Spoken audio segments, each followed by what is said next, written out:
if we haven't figured it out already, we're locked. This battle, if you will, it activated a different level of leadership in Abram, which also just kind of blew me away that he had 318 trained men. Keyword Yeah. trained. Not 300, not 325, not 350, 318. 318, which is an interesting number because maybe. Hey everybody, before we jump into today's episode, we'd like to recognize all those who make this podcast possible. The Lead Today show is supported by all the generous donors of the Lead Today community. Thank you so much for investing in shaping leaders through this podcast. And be sure to like and subscribe on whatever platform you are watching or listening today. All right, let's jump into the podcast. Hey everybody, welcome back to the Today Counts show. Glad that you are with us. Today Counts is a podcast, and the subjects are really about life and leadership, especially leadership. And not just that, but it comes from maybe in today's world, a little bit of a unique perspective.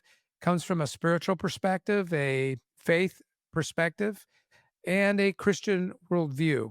That's what kind of informs our thinking, hopefully, as we learn. So we welcome you to join with us. This particular episode is part of the Genesis Project, which is a time that we are setting aside to walk through, to read through, and to simply discuss and learn from the book of Genesis. There's four of us that have shared this project together, Pastor Matt Martin, Gary Harps, Pastor Winston Harris, and myself, Jim Piper. Today, it looks like it's Pastor Winston and myself. We might have one of the other fellas jump on here. We might not. We'll see. So let's jump in. But before we look at, we're on Genesis 14 today, and before we jump into that, let's maybe do a quick overview, Winston, of where have we come so far. We're starting the 14th chapter, so we've obviously discussed the creation account, but let's just kind of remind ourselves where we have come from and where we've been. Yeah, I mean, more recently, most of us may be familiar with the flood. And so you have Noah, who has essentially been selected to save humanity through his family, and God's judgment of creation through the flood. Coming out of that, one of his sons, Shem, um, uh, essentially is where we're getting the line of that ultimately produced Jesus. And so we're in the midst of Abram currently, who's coming from Shem's line, and Abram gets called by God to essentially be the father of many nations, what we know God's people to be in Israel. And so Abram gets this call, and he is moving towards the promised land, and him and his nephew Lot, we just covered in the last podcast, get to this portion of land and separate, and we're going to kind of jump into what happened after that. Yeah, so like when we all of us, at some point in our lives, whether we're 5 years old or 50 years old, we ask questions like, how did all this come to be? And, why am I here? And where am I going? I mean, and so the book of Genesis gets us off to a great start. As you said, we looked at the creation account, and then what's called the fall, where man sinned, and then Noah, the flood, and most people have heard about that. It's and then those after the flood got involved in this thing called the Tower of Babel, when the whole world was trying to do what it does, right? And then gets dispersed. And as you said, Winston, we get introduced to this character named Abram, who is a descendant of Shem, who is one of the sons of Noah. And I think I think we've been in 2 episodes so far, might be 3. Let's think about this out loud for a second. We had the call of Abram from God to, as you said, go to the promised land, or Canaan. And then while there, We covered the idea that a famine occurred, and so he he took himself and his family into Egypt. That was a train wreck, but somehow came out of that train wreck back to Canaan, richer than ever, and so was his brother's son, his nephew Lot, also came out apparently rich, so rich that Abram had the wisdom to kind of separate the land um, and the ways. I think you kind of pointed that out last time. It wasn't just regionally. You may not have used the term ways, but that's kind of the gist that I got. So he could see a difference between the way that he wanted to live and the way that Lot wanted to live. So they parted ways, I guess, would be a good way to say it. So I think that's kind of where we pick up the story. Now, you all are going to laugh at me for a little bit as I stumble through trying to pronounce all these names in Genesis chapter 14. But let me give you an overview, real quick, of what we're going to be talking about today, what we're going to be reviewing. It's super interesting to me. I guess we could break down Genesis 14 into these sections. An international conflict arises that involves, I think it's like seven kings, or it might even be more than that, seven or eight or nine kings. So that we'll be learning about them, a little bit about them, and then in the process of that war, Lot and his family are taken captive, and all of their possessions. And so his uncle Abram uh, rallies his troops, so to speak, goes and rescues Lot and his family, kind of becomes a local hero, at least for the kings that got their butts beat. And so there was kind of the chapter kind of ends with a meeting of the kings. So that's kind of an overview of what we're going to be looking at in Genesis chapter 14. So it goes like this, and I'm reading out the New Living Translation, by the way. About this time, war broke out in the region. King, and I think this is the first time war is even mentioned. Might be the first war, at least recorded in the Bible. About this time, war broke out in the region. King Amraphel of Babylonia, King Arioch of Elasar, King Kedorlaomer, that's the hardest one, King Kedorlaomer of Elam, and King Tidal of Goam fought against King Bera of Sodom, King Bersha of Gomorrah, King Shinab of Admah, King Shemeber of Zeboim, and the king of Bela, also called Zor. I'm just glad we're not naming our kids most of these names anymore. So that's the first group, right? And just to give again a little bit more of a foresight, what's going to happen here is so that group of kings, kind of had an alliance, but the head kings, so to speak, is this guy that's hard to pronounce his name, Kedor Laomer, and I would just kind of call him the bully of that time. Would be my nickname, that I'd give him. All right, so then we get to verse 3, and it says the second group of kings joined forces in Siddim Valley, that is the valley of the Dead Sea. For 12 years they had been subject to King Kedor Laomer, and so that's the bully. So for 12 years they've been taxed, if you will, in more than just one way. So here's what happened. In the 13th year, they said enough is enough, and they rebelled against him. So it took about a year for the response. It says in verse 5, 1 year later, Kedor Laomer and his allies arrived and defeated the Rephaites at Ashtaroth Karnaim, the Zuzites at Ham, the Emites at Sheva Kirathaim, and the Horites at Mount Seir, as far as El Paran at the edge of the wilderness. A lot of people might be saying to themselves, why does the Bible give us all of these names and details? Well, one thought is details, history. you can study these names, you can study these places, which adds credence to the biblical account. Let's see. So they're the edge of the wilderness. All right. So verse 7 says, then they turned back. Now this is the first set of kings, by the way. Um, then they turned back and came to Infishpat, now called Kadesh, and conquered all the territory of the Amalekites and also the Amorites living in uh, Hazazon Tamar.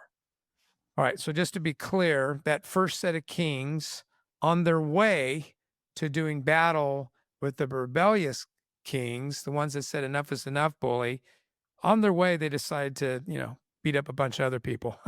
So then then we get to verse 8. Then the rebel kings, as the Bible calls them, the kings of Sodom, Gomorrah, Admah, Seboim, and Bela, also called Zor, prepared for battle in the valley of the Dead Sea. Now, when we started this chapter, the author already, Moses already listed these uh, kingdoms, but also with the king's names. This one, he leaves off the names, to try to cut to the chase, I suppose. Verse 9 says, they fought against King Kedor Laomer of Elam, King Tidal of Goam, King Amraphel of Babylonia, and King Arioch of Elasar. 4 kings against 5. As it happened, the valley of the Dead Sea was filled with tar pits. Another interesting data point that the Bible gives us. And as the army of the kings of Sodom and Gomorrah fled, obviously they're getting their butts kicked, some fell into the tar pits, while the rest escaped into the mountains. Why do we need to know that? I don't know. Verse 11. The victorious invaders then plundered Sodom and Gomorrah and headed for home, taking with them all the spoils of war and the food supplies. They also captured Lot, Abram's nephew, who lived in Sodom, and carried off everything he owned.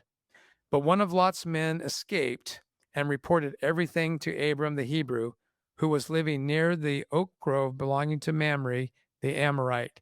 Mamre and his relatives, Eshcol and Aner, were Abram's allies.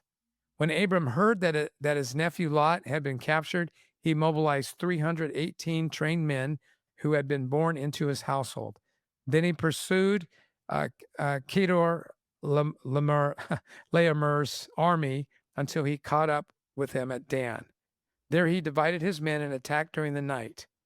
Kedor Laomer's army fled, but Abram chased them as far as Hobah, north of Damascus. Abram recovered all the goods that had been taken, and he brought back his nephew Lot with his possessions and all the women and other captives. We'll pause there. So, what happened here? So, real quickly, we have a bully king. Some kingdoms said no more. 12 years of that's enough. They joined together in the valley of the Dead Sea, anticipating the bully's response. And sure enough, after the bully took care of some business on the way, the war began. These rebellious kings, so to speak, looks like they pretty much get their butts kicked and they run for the hills, literally. In the process, Abram hears of his nephew being captured, and he goes after them, and he gets them, brings them back, and everything that they lost. Phew. Okay. That's where we're at. And we're not covering the meeting of the kings. We'll do that next here after we talk about that. So as you listen to me stumble through that, Winston, what are some thoughts that came to you? Except for hopefully, maybe I'm glad I didn't have to read that. Man, man, I think I have an affinity for words, and I definitely don't want to say the word you were trying to say. And so the way that I'm reading this, as you're reading this, is I'm calling that king with the hard name. I'm just calling him King K. King K from your King Cam. birthday. Yeah, and when they teach you how to pronounce it, because I had to do some research on that, they actually spell it with a ch, but I didn't know if that was k or ch, because sometimes ch is still Yeah, you know, so that wasn't helpful.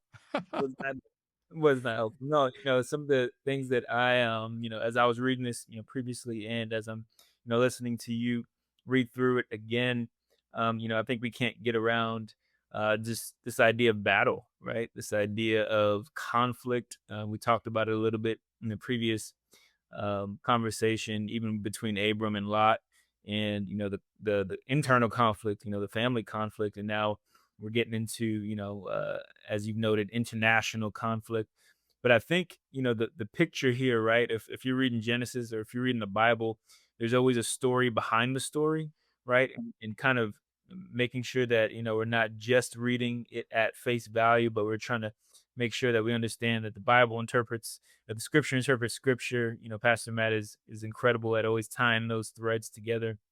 And so as I'm reading it, I'm reading kind of in between the lines, like, okay, what's the story behind the story? And I kind of synthesize it as the suddenness of battle, or the seemingly suddenness of battle, right? We all have different battles and conflicts that we face. And sometimes you feel like, man, that came out of nowhere. But as you're reading this, you're seeing that this literal battle had been brewing, right? There was this oppression, there was this, one bully, right, King K, that is trying to lord over the other people of the region. And there's this picture of how there are essentially two kingdoms, right? There's a kingdom that operates in manipulation, in darkness, and there's a kingdom that is operating in light, is operating looking to build up. There's other, the other kingdom. There's always this other kingdom that's looking to tear down or to take away. There's this other kingdom that's looking to defend and to bring life. And so as I'm reading through what is seemingly seems like a random, disassociated, story, that how could this apply to my life even currently? Man, I'm just picturing in my life how I face conflicts and I face battles, and it sometimes feels like I'm getting sideswiped. But if I step back, I could see, oh, as I'm moving towards what God is calling me to do, as I'm moving towards the right thing, what's brewing under the surface is there is a kingdom that's going to come against another kingdom. There is resistance that is bound to push up against the direction and the energy and the thing that I'm moving towards, that I believe is what is for the kingdom of God. And so this idea that we all have to embrace the reality of battle, that there is going to be resistance, that there is this fight for authority, there is this fight for taking ground, and there's this fight for territory. And you had mentioned it, I think it was the previous podcast, but maybe some podcasts ago, about praying scarcity prayers versus praying prayers of power and taking ground and moving forward. And so I just see these realities present in this beginning of this chapter 14, is that there is a war. What are they fighting for? What is the battle about? And what is the battle in our own lives? Where are we trying to take territory? What is trying to push up against that? What are these real world conflicts that this is kind of framing out for us, that we can kind of start to lean into.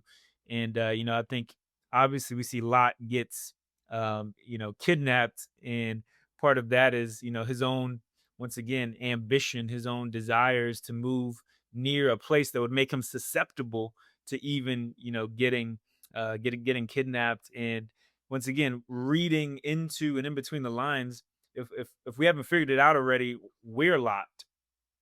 We have the potential, we have the propensity to want to move to a place of our own desires, and it makes us susceptible to getting um you know uh not just literally kidnapped, but having our identity kidnapped, having our literal resources, taken, because we're investing in things that we shouldn't be investing in. Where we're trying to do things with our life that God never intended, and so we turn around and we've wasted all of this time, or we wasted all of this energy, all of these resources doing things that were because of our own desires.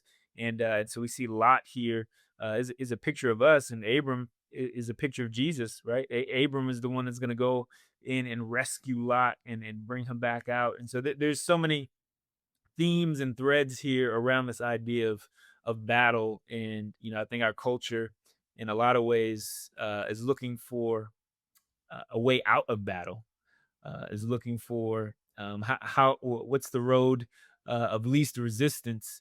And I think this is you know uh, an affirmation, especially for the believer, the one who has a Christian worldview, that you have to go through battle. You can't go around it, right? There is no shortcut to experiencing God's plan for us. It is going to require a fight. Yeah, when you use the word brewing, that's exactly the same word that I thought of, on the moment.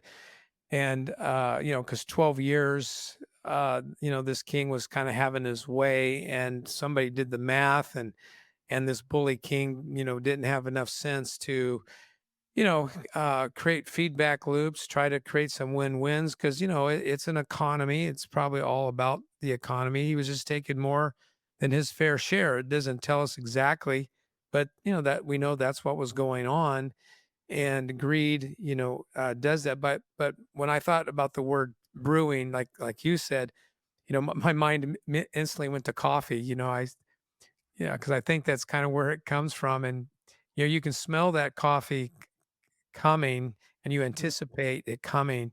A lot of people ask us as Christians when they read the Old Testament, they don't really like this war stuff. They particularly when we get further down the road in the Old Testament, and God gives instructions about the rules of war, and many of his instructions seem extremely barbaric.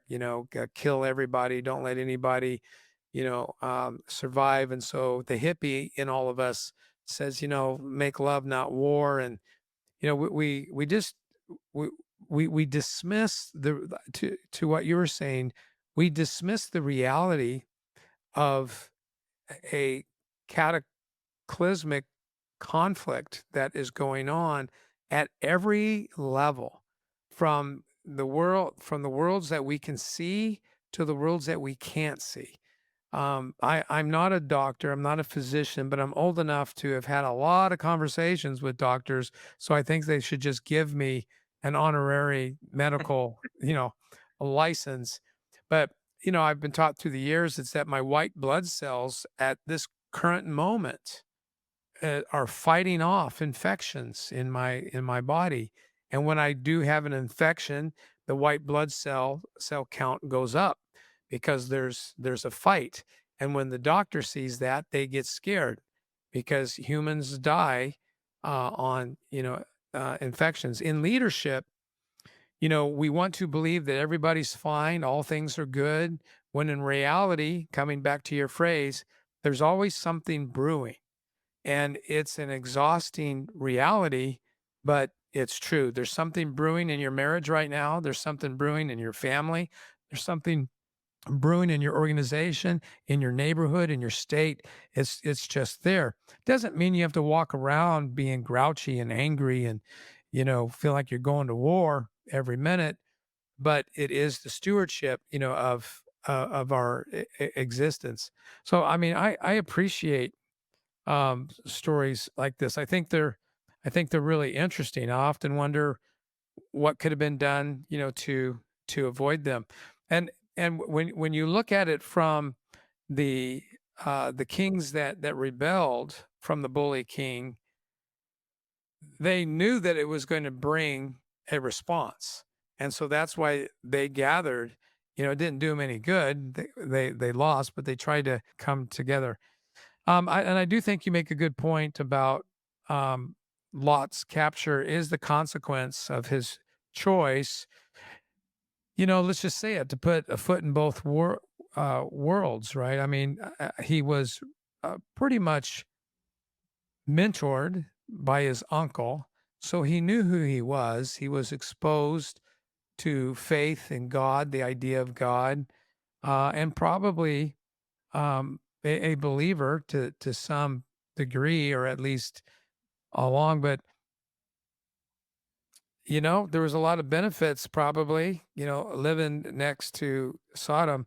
Kind of reminds me of the Proverbs, especially the first 5 or so chapters of Proverbs is heavy in warning men about staying away from certain areas because the sexual drive that a man has almost all of his life, at least even in his mind, but certainly physically when he's a younger man, that drive is at the mercy of opportunity.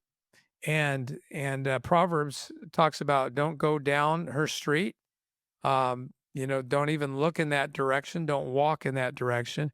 But what do men do? Men, they do. They think that they can overcome the temptation when in reality, they most often fall to that and then destroy a lot of good things that they had built, from that time. Another example of war. So, when you read your Bible, you can think about that. It also made me wonder though about the difference between what is the difference between a godly ambition and ungodly ambition?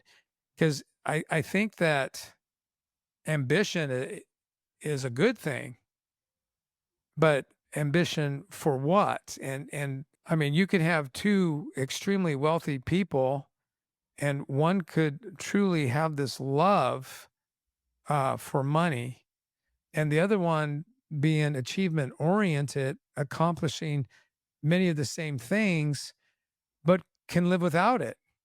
And that came to my mind too, because I would think that some of the kings talked among themselves and said, "Do we really need to do this? Do we need to go to war? Isn't there a better way?"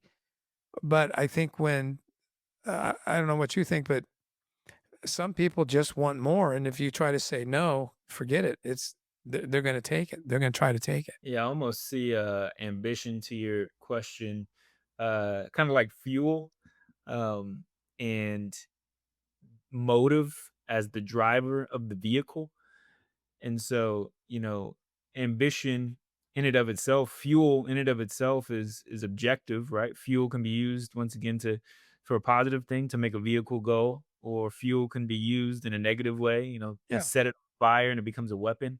So depending on what's driving the ambition, what are the motives, and that's going to shape whether it's worldly or whether it's godly. What is it being used for? And I often think about leadership specifically uh, in this way. There's a thin line between leadership and manipulation. There's a thin line between how a leader moves people forward, and in some ways, from a certain distance, they look the same. And really, when you drill down, it's what is driving these practices. How am I communicating with people? Why am I communicating with people? Yeah, wooing them to what? Exactly. And why? Yeah, and We why? kind of covered that with the Tower of Babel, right? I mean, obviously there was a leader that was grouping people and getting people to buy into a vision. It wasn't God's vision, it wasn't God's direction, but there was leadership nonetheless. It was an ambition, there was a desire, but where was it taking them? Why was it taking them that way? And I think Yeah, often have to ask ourselves, yeah. yeah. If we take your illustration of fuel is likened to ambition, um, it's not just where are you. It's not just how are you burning that fuel, but it's also something that can probably be stored, and it can be um, stored for a certain something. Mm, It can be surrendered. Um, it can be given. mm, Um, um, and I think that fits. I think that fits. If what's interesting, because when I was a younger leader, I had more physical energy and strength than any young man should have. I just never shut off. That's no longer true. but I still have probably the same or more fuel, but it's in a different tank where I want to empower others, partner with others, um, give ideas to others, free others. Um, just, all my activities today. I'm a little bit fatigued at this point in the day because of the activities, but the activities of the day were about empowering others, inspiring others. It was a fuel that I was trying to transfer, to others. But boy, you could still use that same fuel to mislead others, to take advantage of others, to, gain for yourself. Certainly. And and I think what God also builds into the fabric of life is that once we see enough of this, there's something inside of us that says no more. It's the character element of justice. We stand up and we say no. We're not going to let that happen. Most people cannot walk by a crime in progress and not participate in changing that situation wherever they can. So I think that's just something that God, gives us. Hey everyone, we're going to take a brief break from the podcast to let you know our very own Jim Piper has released a brand new book called Story, The Art of Learning from Your Past. Everyone has a past, but not everyone learns from it.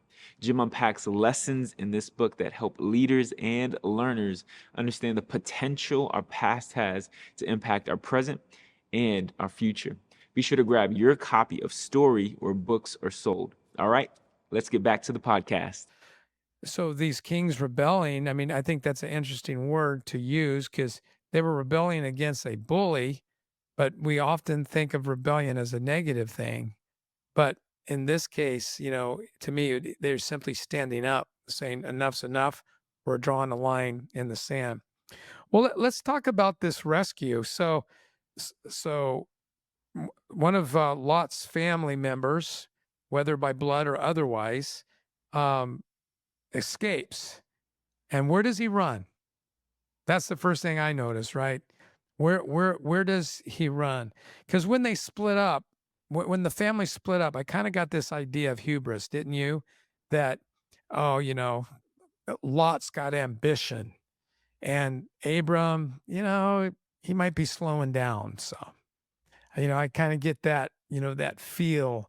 But now all of a sudden, wisdom sure looks good, and this survivor runs to Abraham. So did you do any thinking about that part of the story, the rescue?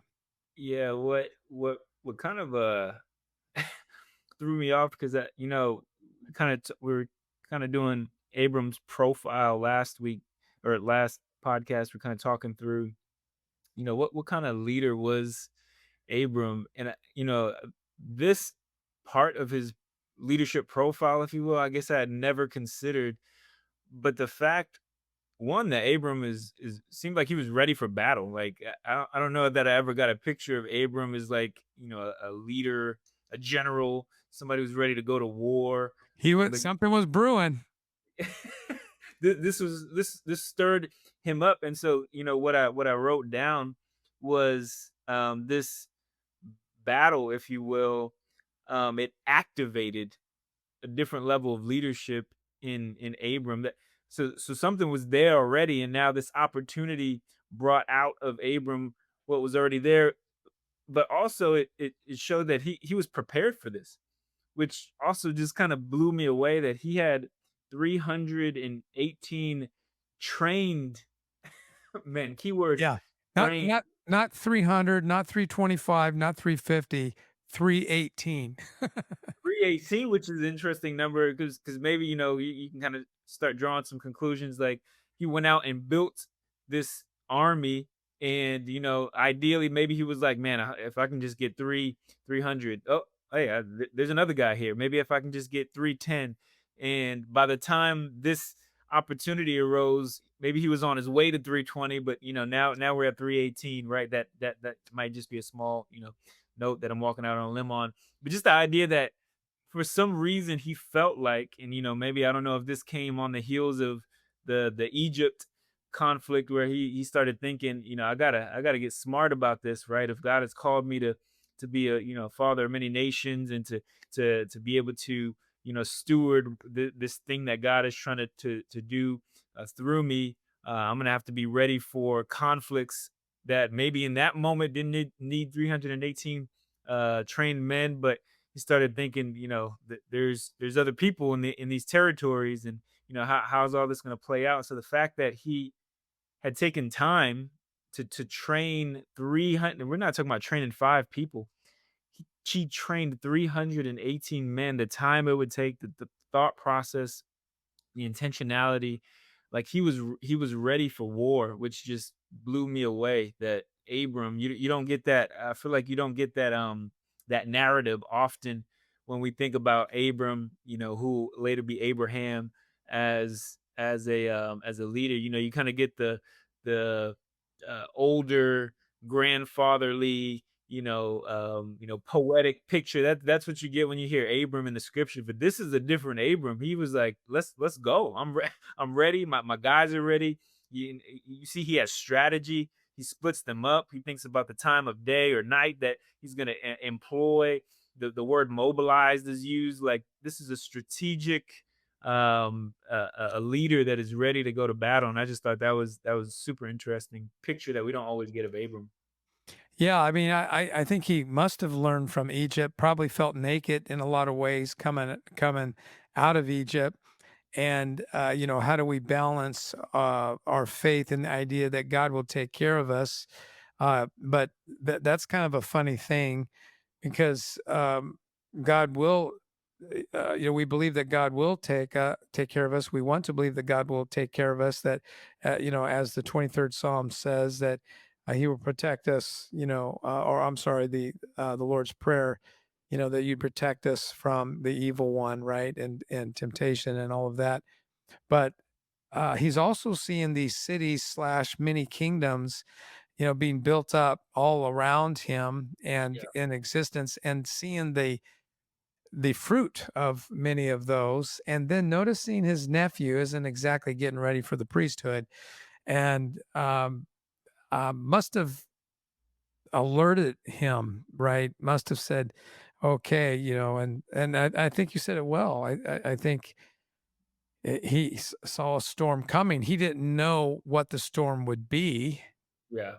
but he saw a storm coming. I think it was Rick Warren. I think I heard Rick Warren 20 so years ago, and I've stolen this line so many times in my mentoring and whatnot. I think he was preaching a sermon about when Jesus was, walking on the water. It might have been when he was asleep in the boat, whatever.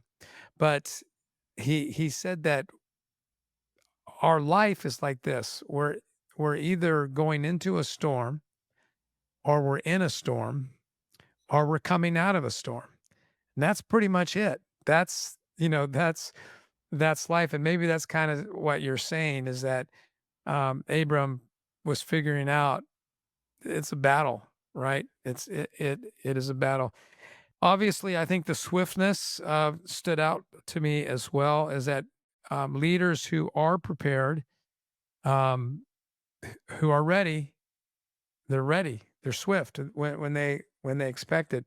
I think the other thing too, though, Winston, is that when you study the 7 elements of character, a good friend of mine did his thesis in character because we hear the word character thrown around a lot, and when you ask people, well, what is character? They usually say honesty and integrity, and then maybe they'll pull out an illustration is it's who you are when nobody's looking. They'll throw that out. That's good. That's great. But when you study the evolution of character, if you will, the defining of character, uh, the Stoics came up with 4.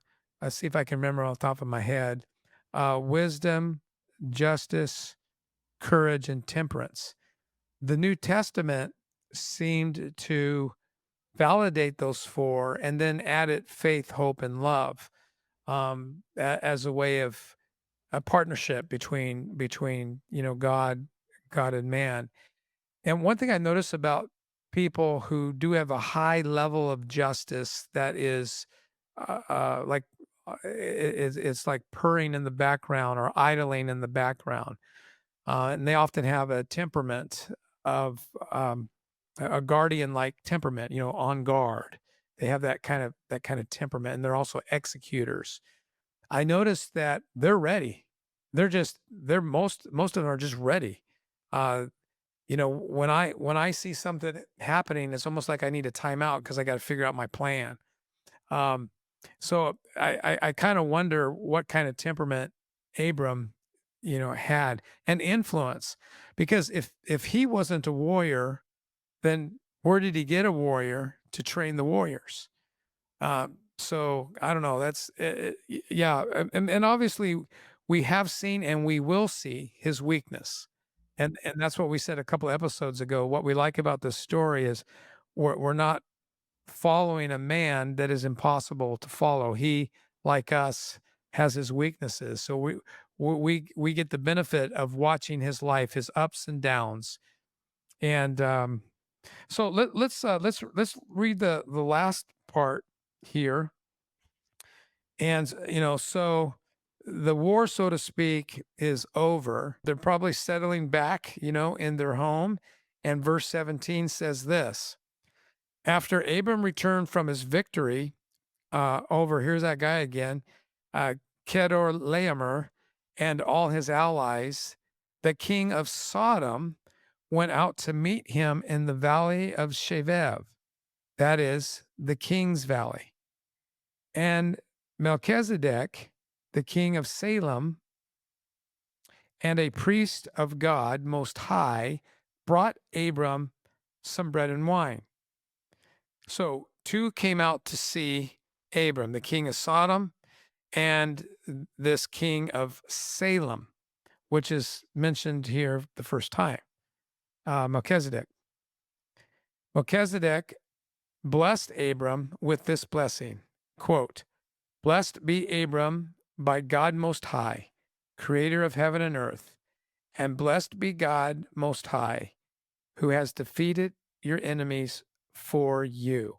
I can literally imagine that in my mind, him reaching out with his hands and blessing him in some form, some way. Don't know if he anointed him with oil, don't know, what he did, but he just spoke with authority. Don't know if he spoke softly. I don't know if he spoke where everyone heard, but he delivered this blessing. Then it says, then Abram gave, this is odd. This is a provocative deal here. First of all, we have this king that we've never heard of show up, bless him, bring him bread and wine. And then Abram responds, then Abram gave Melchizedek a tenth of all the goods he had recovered. Now, this is before the law. This is before the Jewish law and the temple tax, of a tithe. Verse 21, the king of Sodom. And so now we got the king of Sodom. So now he's going to do his deal. I don't know if they were all there together. I kind of think they weren't, but maybe they were. I don't know. But it'd been really awkward if they were there together after being blessed. And then King Sodom says to Abram, give back my people who were captured, but you may keep for yourself all the gods you have recovered. So it was common in that day that when you won war, you won. I mean, you took the people, you took everything, you took the goods. So the king of Sodom saying, hey, I want my people back, but you can keep the stuff. Verse 22, Abram replied to the king of Sodom, I solemnly swear to the Lord God Most High, creator of heaven and earth, that I will not take so much as a single thread or sandal thong from what belongs to you. Otherwise, you might say, I am the one who made Abram rich. I will accept only what my young warriors have already eaten. Nothing that he can do about that. And I request that you give a fair share of the goods to my allies, the people that help me, Aner, Eshcol, and Mamre. Yeah, this is interesting. The you know the picture of the two kings that come out. Um, how Abram engages with those two kings.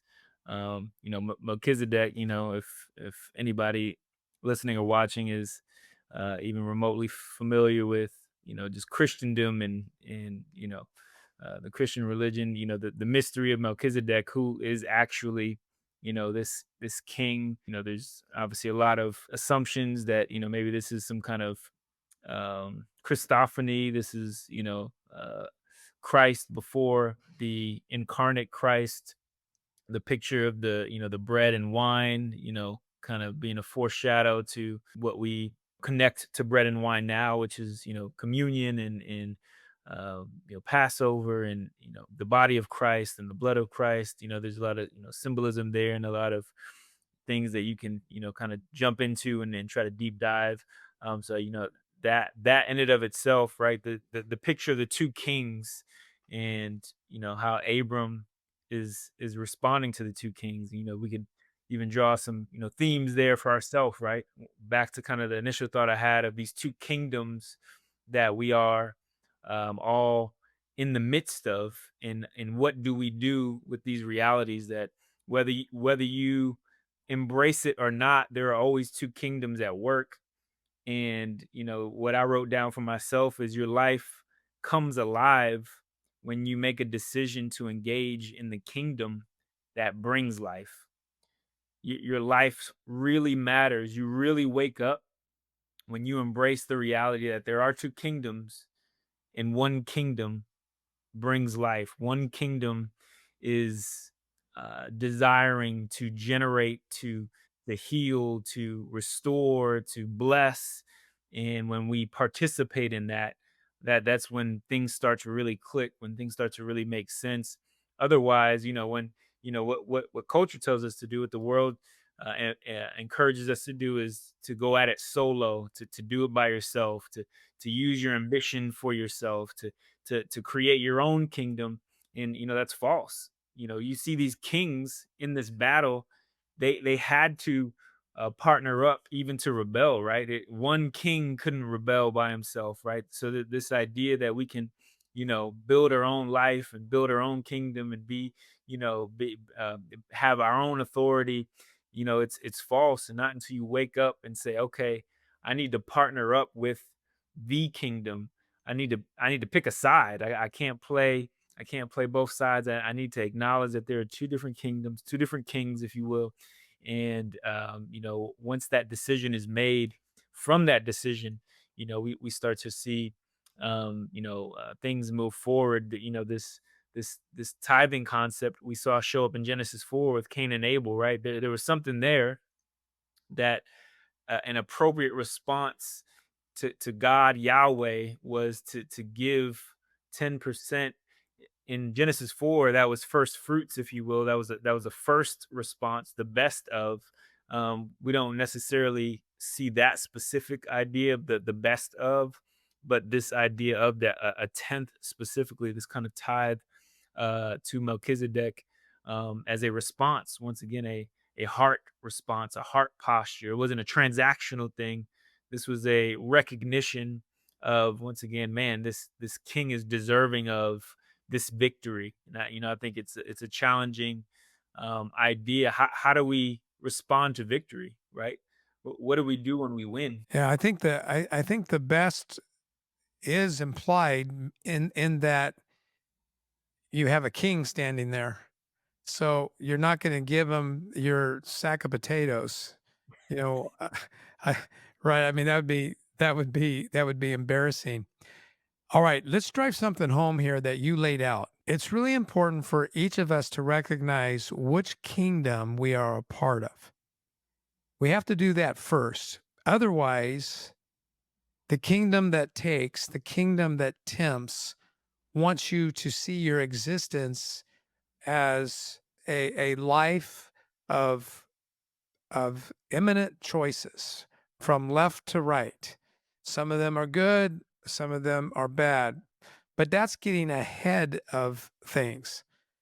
Because in either kingdom, you're going to still have choices. If you put it in Bible terms, if you're part of the kingdom of darkness, if you're the part of the kingdom that tempts, like the king of Sodom did, and then you think you have freedom, but you are actually a slave to that kingdom.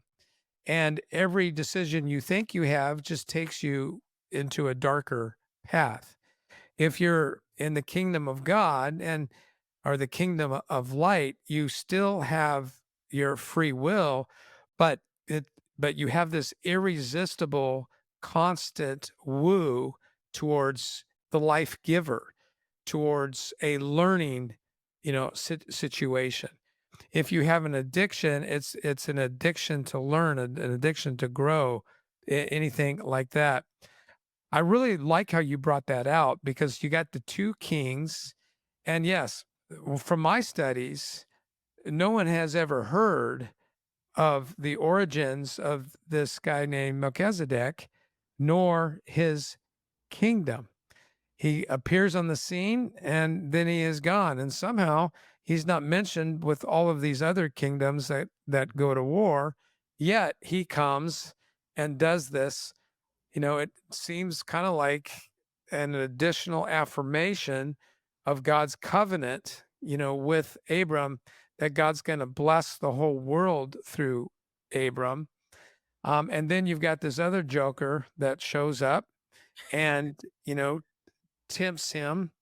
Apparently, in a way, he's at war. Now he's at war with Abram. He's trying to negotiate back some of his losses. You don't get this sense of, grace as you do with the previous. So let's just say that again. You pointed out this story clearly demonstrates there's two kingdoms. Before I can go anywhere else, I need to decide, have I made a conscious decision to go after God, or do I still want to experiment? Knowing where you are would be an advantage, I would think. Because what I'm afraid of is that there's a lot of folks who they never really thought about that way. If I made a good decision, I made a good decision. That's cool. God's probably happy with that. If I made a bad decision, oh boy, I probably shouldn't do that again. But they really haven't thought about the kingdom in which they live or which citizenship, do are they registered for? Um, I think also Abram's response shows not just his integrity, which is funny because we saw a lack of integrity in Egypt, and the story continues on our next episode. But there had been some time that had expired, and it demonstrated his dependence on God. He rejected the shortcut. He rejected the free stuff. It wasn't really free. He earned it in war, but he could have told the king of Sodom, you better get out of here pretty quick, otherwise we're going to grab you too. And by the way, where was that king? I wondered during the war. That's just a thought that I had. He seemed to come out of the bushes, say, hey. So some of the big leadership themes that I wrote down was, and you already pointed this out. Leadership is about being prepared. It's about it's not against being prepared. Is work. It's discipline. It's quadrant 2. Kind of thinking and effort. And because we know what we face. The second is courage and responsibility. He didn't hesitate to act for the sake of his family and righteousness. And what that reminds me of is that if I'm not self-aware and if I'm not leading myself well, then how am I going to be able to lead others well? How am I going to be able to serve others? So that's the question that kind of came back to me.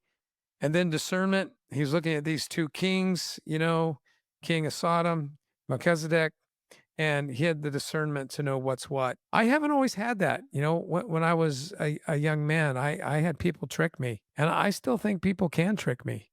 So I would like to have more discernment. And then the beautiful part is worship. Victory didn't make Abram proud.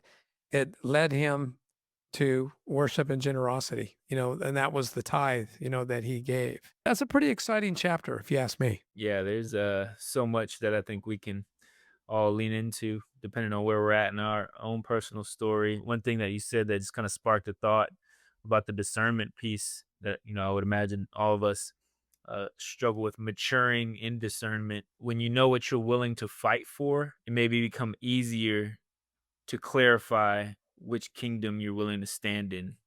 Hmm. When you know, like Abram knew what he was willing to go to battle.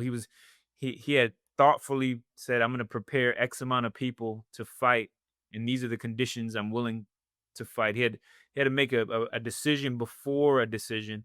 So he decided, he pre-decided, what am I willing to fight for? And I think from that place, this discernment is birthed, that we can know in real time. Okay, if I'm willing to fight for this, I'm willing to align with this. You know what? I'm not shaking my head because I'm supposed to. I'm shaking my head in agreement, because whether I've practiced it or not, that is something that I have. Hopefully, I've practiced it, but something I used to tell teenagers a long, long time ago is you need to make decisions about certain things before you ever find yourself in that thing. And then when we're working with leaders here at the Today Count Show and Lead Today, is we often get to that through really working hard on core values, not just doing it because the world is doing it now and business is doing it, but everybody listening to my voice knows that they have been part of an organization that has written core values, but they weren't real. They weren't there because when you have a core, those core values, and something comes against that core value, it triggers it triggers a response. And things that align, events that happen that align with your core values, also triggers a response. It's just two different kinds of responses, but both just and righteous. I think that is a big takeaway. I agree with you 100%, Winston. Is that, are we making enough decisions ahead of time? And does that seem like a paranoid way to live? Are we looking at a devil behind every bush, a tragedy at every turn? No, it's not that. But it's like, what will I do when I'm betrayed? What will I do when my loved one is in trouble? What will I do when someone asks me that hard question that I hope that they will never ask me? What will I do? And I do believe that predetermined decisions gives you the encouragement, more courage to act appropriately when called upon. But you got to think about it. You got to get out of quadrant one in your life, or you're running around with your head cut off, not taking time to think, read, pray, contemplate, write, all of those kinds of things that we can afford today in the 21st century. Well, thank you, Winston, for joining us. That was good. And we continue on in the story of Abram. And as we said before, if anyone is interested at all in those big questions, where did I come from? Where am I going? This man, Abram, the three main religions of the planet claim him as the father of their religion: Christianity, Judaism, and Islam. So Genesis just continues to unfold like a flower and is so helpful for us. So that's where we're heading soon. I don't think we get to that next. It might be 2 episodes from now, but it's coming. Thank you for joining us here at the Today Count Show. Be sure to like and subscribe on whatever platform you listen or watch so you don't miss any content. And stay tuned for more coming soon.